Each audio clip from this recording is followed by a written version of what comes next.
मित्रों, आज आपके सामने भारतीय संविधान की प्रस्तावना के बारे में हम चर्चा करेंगे। भारतीय संविधान की प्रस्तावना भारत के संविधान का मूल कुंजी है और भारतीय संविधान का प्रस्तावना यह सिखाता है कि भारत का संविधान का उद्देश्य क्या है, भारत के संविधान किस ओर जाना चाहता है और उसका पूरा स्पष्टीकरण है। तो आज हम चर्चा करेंगे भारत का संविधान की प्रस्तावना। पहला जो अक्षर स्टार्ट हो जाता है, पहला वाक्य स्टार्ट होता है, हम भारत के लोग, we the people of India, अर्थात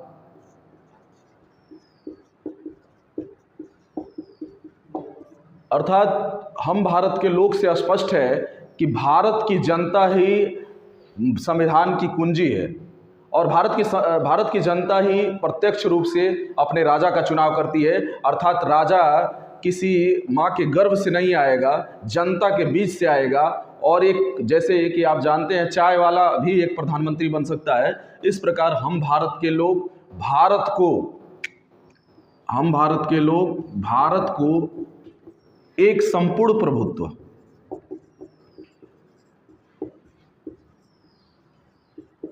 अर्थात हम भारत के लोग भारत को एक संपूर्ण प्रभुत्व का अर्थ है हम पूर्णतः प्रभुत्व, हमारा संपूर्ण प्रभुत्व है।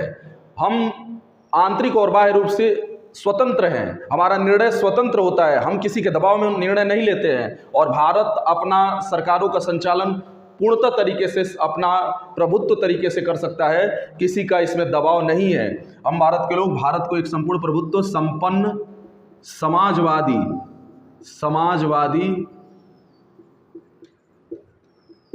पंथ निरपेक्ष,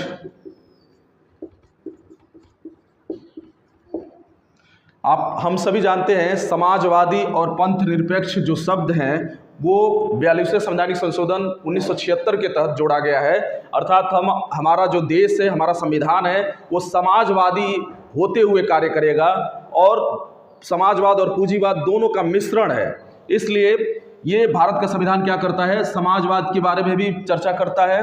पंथ निरपेक्ष अर्थात हमारे सामने कोई धर्म अलग नहीं है, सारे धर्मों का सम्मान करेगा, किसी एक धर्म को विशेष रियायत नहीं देगा, ऐसा हमारा भारत का संविधान कहता है। पंथ निरपेक्ष, समाजवादी, पंथ निरपेक्ष, लोकतंत्रात्मक गणराज्य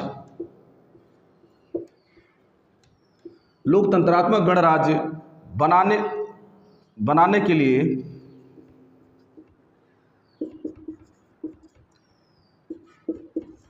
अर्थात इसका अर्थ होता है हमारा जो भारत का संविधान है उसमें लोकतंत्र है, गणराज्य है। गणराज्य का अर्थ होता है, कई बार ये प्रश्न पूछता है कि गणराज्य का अर्थ क्या होगा, तो हमारा जो राजा होगा एक किसी के माँ के गर्भ से नहीं आएगा, राजा हमारा हम लोगों के बीच से चुन के आएगा, इसलिए उसको गणराज्य बोला गया।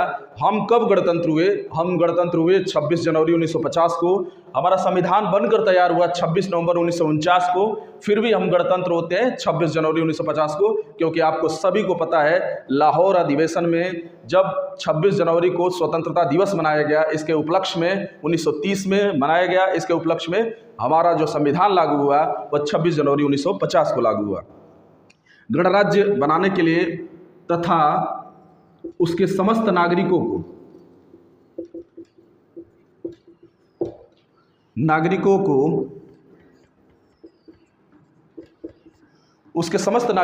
सामाजिक,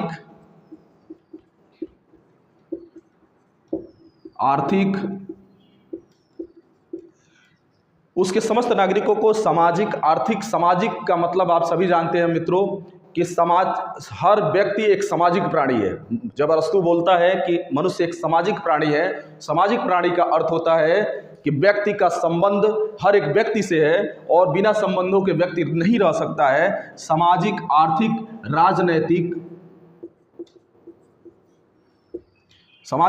राजनीतिक, न्याय, विचार, अभिव्यक्ति,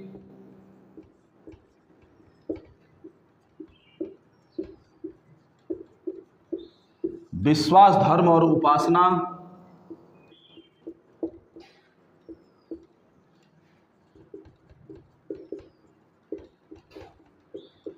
इसका अर्थ होता है कि हमारा संविधान सामाजिक रूप से सबको स्वावलंबन देता है, आर्थिक रूप से सबको रियायतें देता है और कई सारी योजनाएं ऐसी है सरकार की जो आर्थिक रूप से हर व्यक्तियों को कुछ छूट प्रदान करती है। राजनीतिक अर्थात हर एक व्यक्ति को अपना मत देने का अधिकार है, उसमें उस चुनाव में खड़ा होने का अधिकार है। इसके अतिरिक्त न्याय विचार अभिव्यक्ति अर्थात वह अपना विचार अभिव्यक्त कर सकता है। और विश्वास धर्म और उपासना की स्वतंत्रता अर्थात उपासना की स्वतंत्रता से स्पष्ट होता है कि हर एक व्यक्ति किसी भी धर्म को स्वीकार कर सकता है, किसी भी धर्म को स्वीकार कर सकता है, उस धर्म का प्रचार प्रसार कर सकता है। इससे भारतीय संविधान में छूट दिया गया है। तो विचार अभिव्यक्ति, विश्वास धर्म और उपासना की स्वतंत्रता, प्रतिष्ठा और अवसर की समता। प्रतिष्ठा और अवसर की समता। प्रतिष्ठा का अर्थ होता है प्रतिष्ठा और अवसर की समता।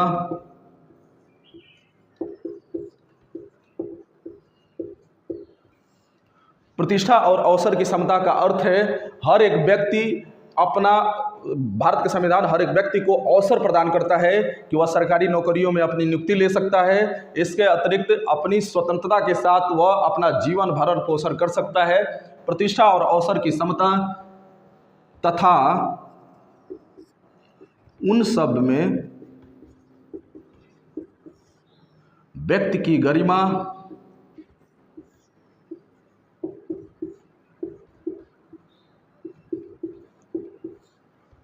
राष्ट्र की एकता,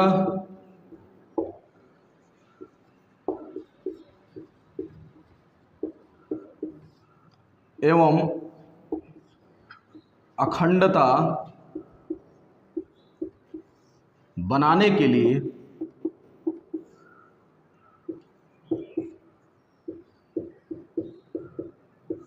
इसका तात्पर्य है अवसर की समता। जैसा कि मैंने स्पष्ट किया, अवसर की समता का अर्थ है प्रत्येक व्यक्ति को अपना स्वरोजगार चुनने की स्वतंत्रता है। भारत का संविधान स्वतंत्रता देता है। इसके अतिरिक्त उन सब में व्यक्ति की गरिमा, प्रत्येक व्यक्ति अपनी गरिमा के साथ, भारत का संविधान ये इजाज़त देता है कि प्रत्येक व्यक्ति अपनी गरिमा के साथ भारत में रह सकता है। राष्ट्र की एकता और अखंडता, राष्ट्र की एकता और अखंडता बनाने के लिए क्या अर्थ होता है, यानी राष्ट्र की एकता के साथ भारत का संविधान कोई समझौता नहीं कर सकता है। भारत का संविधान कहता है कि राष्ट्र एक है और एकता पे जो कुठारघात करेगा वह भारत के संविधान का उल्लंघन करता है। और अखंडता बनाने के लिए, अखंडता का अर्थ होता है, आप सभी जानते हैं कि भारत का संविधान भारत को अखंड मानता है। भारत कभी भी खंडित नहीं हो सकता है। भारत के संघ आपस में मिलके देश नहीं बनाए हैं, भारत ने संघों को जन्म दिया है। इसलिए अखंडता का तात्पर्य है कि हम अखंड हैं। दृढ़ संकल्प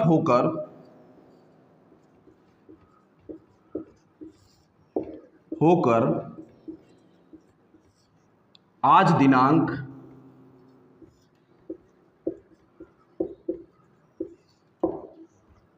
26 नवंबर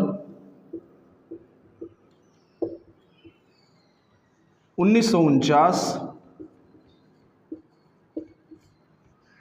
को मिति मार्गशीर्ष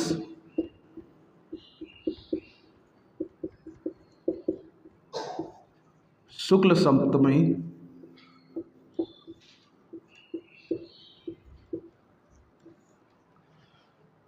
यहाँ तक हम नोट करेंगे कि राष्ट्र की एकता और अखंडता बनाने के लिए दृढ़ संकल्प होकर आज दिनांक 26 नवंबर 1949 को मिति मार्गशीर्ष शुक्ल सप्तमी संवत 2006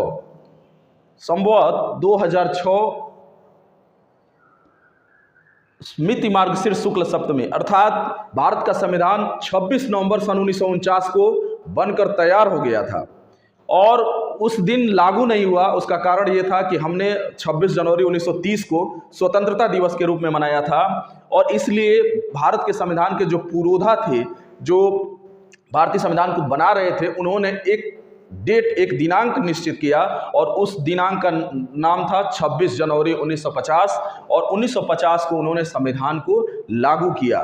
तो यही इन्होंने लिखा है कि 26 नवंबर 1949 को मिति मार्गशीर्ष शुक्ल सप्तमी संवत 2006 विक्रमी को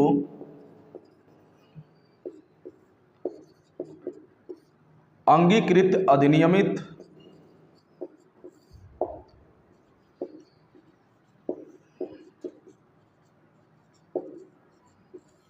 आत्मार्पित करते हैं।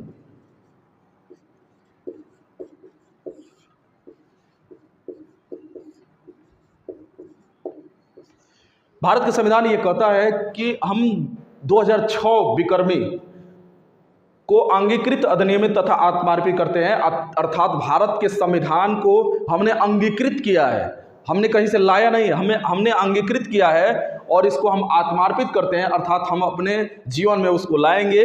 और इस प्रकार ये भारत का संविधान ये देता है कि भारत का संविधान प्रत्येक नागरिक के लिए स्वतंत्रता प्रदान करता है, सामाजिकता प्रदान करता है और प्रत्येक नागरिक को अवसर की समता प्राप्त करता है। भारत के संविधान में कहा जाता है कि इस पे बहुत सारे केस हुए हैं और 1973 में केशवानंद भारती मामले में ये कहा गया कि भारत का संविधान का मूल ढांचा है, इसलिए इसमें कोई भी परिवर्तन नहीं किया जा सकता है। और आपको याद होगा कि जब 42वां संवैधानिक संशोधन हुआ उसमें भारत के संविधान में इन्होंने क्या दिया था, इन्होंने दिया था कि धर्मनिरपेक्षता, समाजवादी और इन सब को इंदिरा गांधी की सरकार ने लाया।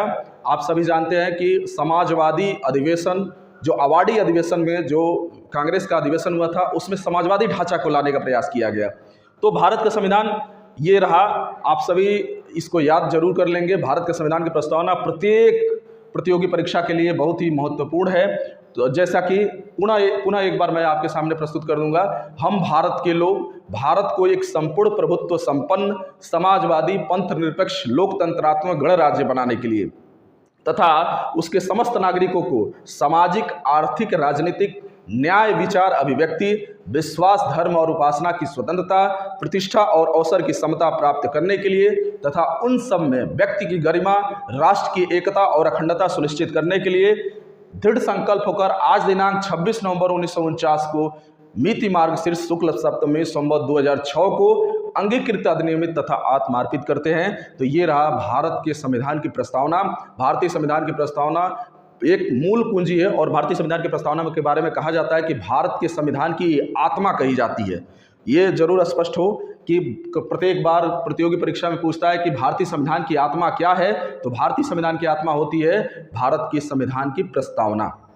तो इसी के साथ ये चर्चा को विराम देते हैं, पुनः अगले सेशन में आपसे मिलेंगे। धन्यवाद।